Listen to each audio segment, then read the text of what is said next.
For the Spanish, it was known as El Desastre, the devastating defeat that marked the end of the glorious Spanish Empire. For Americans, it marked the rise of a young nation into an imperial age, a step closer to fulfilling its manifest destiny. The Spanish-American War, however, was more than just a clash between two imperial powers, Spain and the US. For decades, historians have overlooked the role of Cuba in its own war for independence. Now the questions are raised. What was the role of Cuban people in the coming, the process, and the aftermath of the Spanish-American War? What did the war mean to the Cubans? From Cuba's perspective, it was a desperate and tragic struggle towards independence, from which they have been betrayed. This is the Cuban perspective. This is the untold story.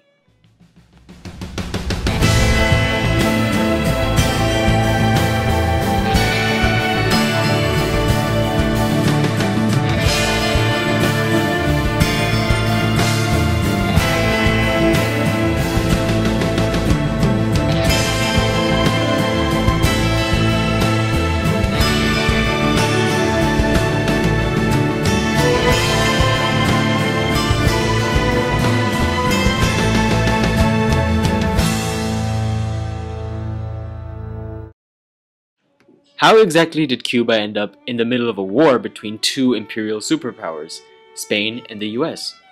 Spain, the first imperial superpower, was on a decline by 1825. All that was left of the once great Spanish Empire was Cuba and Puerto Rico. Despite its weakening ruler, Cuba had become an economic powerhouse by this time.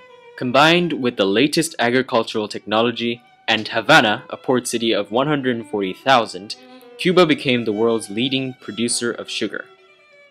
In a desperate effort to keep its cash cow colony, Spain had put Cuba under heavy rule, suppressing any rising conspiracies.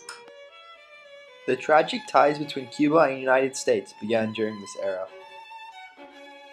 The white planters, called the Creoles, needed to keep their slave ownership in order to keep the sugar industry going. However, increasing pressure from Britain would eventually force Spain to free their slaves. The Creoles turned to Americans, one of the last slave-owning countries, and asked for American annexation of Cuba. The ties between these planters and the US deepened, when the Creoles educated their children in the US and purchased American machinery for their plantations. By the 1840s, half of Cuba's trade was conducted with the US. By this time, 4 American presidents had already tried to purchase Cuba from Spain. However, unexpectedly, the election of President Abraham Lincoln, the outbreak of the Civil War, and the Emancipation Proclamation of 1863 temporarily put an end to these annexationist plans.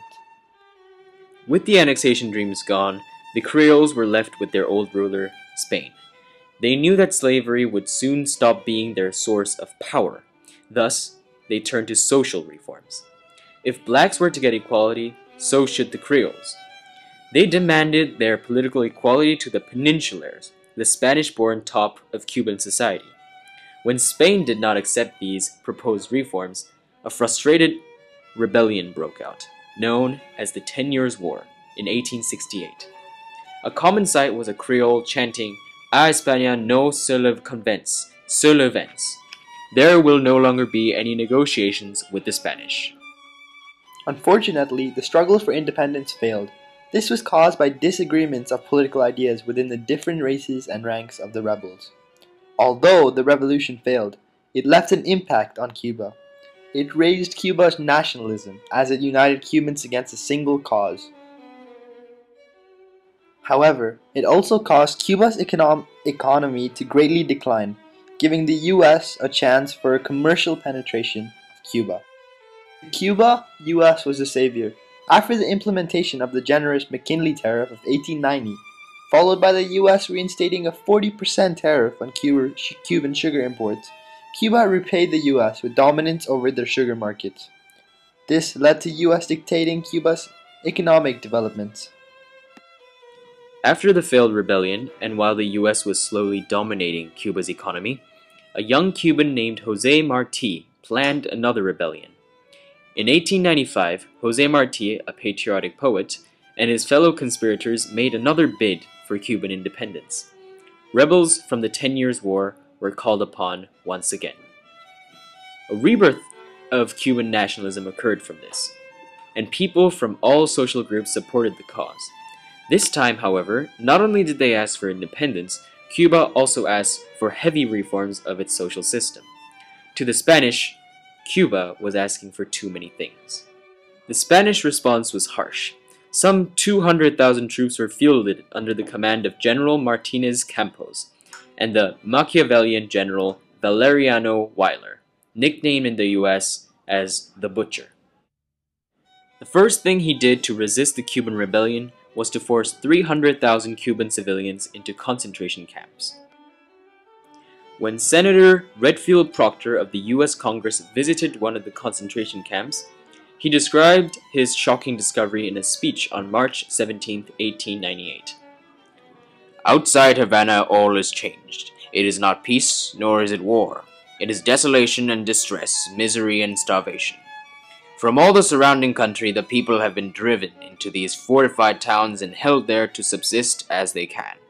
They are virtually prison, where every point is in range of a soldier's rifle, to keep in the poor reconcentrado women and children. I could not believe that out of a population of 1,600,000, 200,000 had died within these Spanish forts under General Weyler's orders, within a few months past, from actual starvation and disease caused by insufficient and improper food." The infamous General Weyler did not stop here. His troop burned down villages, crops, and livestock. Epidemics and mass deaths were his weapon against the rebellion.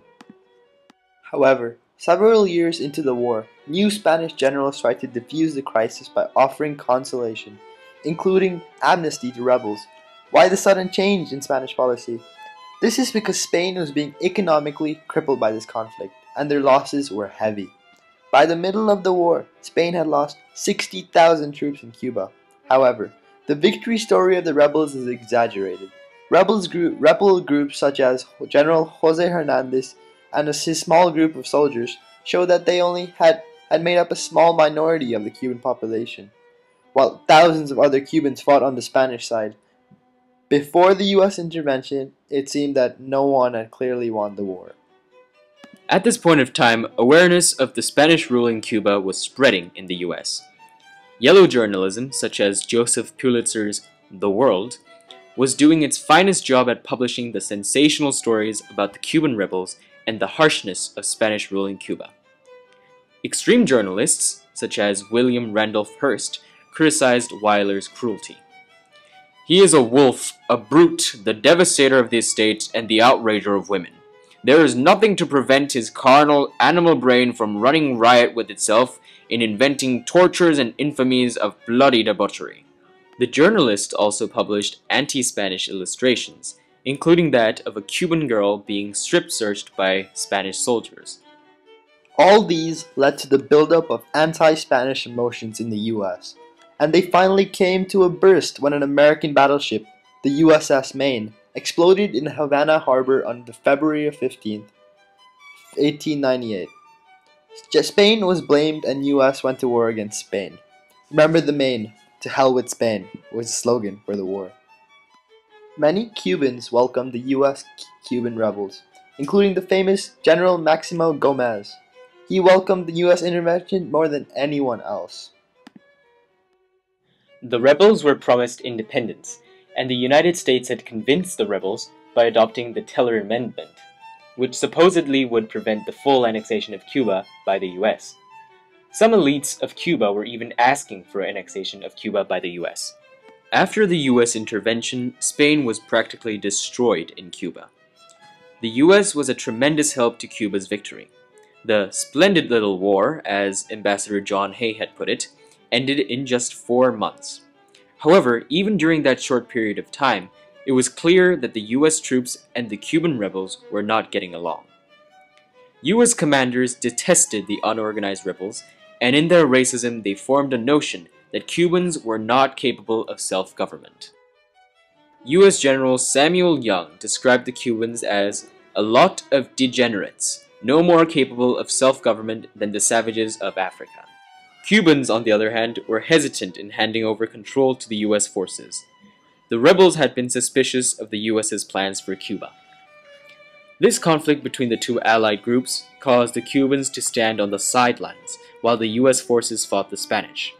For example, General Maximo Gomez was isolated in western Cuba, while General Calixto Garcia was shut out from the Santiago campaign. This further separated the US from the Cubans and gave the US time to plan domination over Cuba.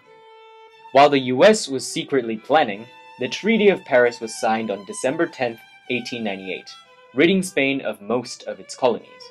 The Spanish Empire was crippled, and so was Cuba.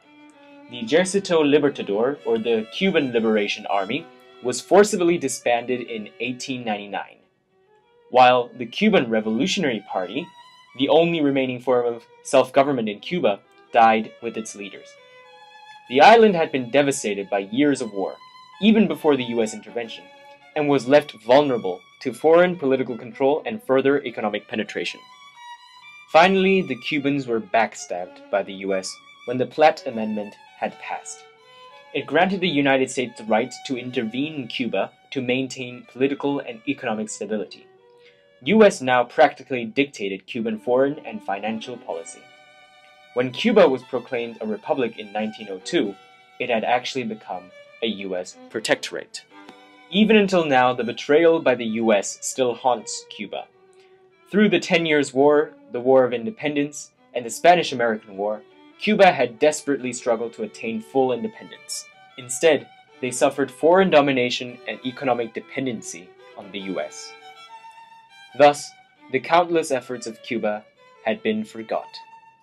This is the Cuban point of view of the Spanish-American War.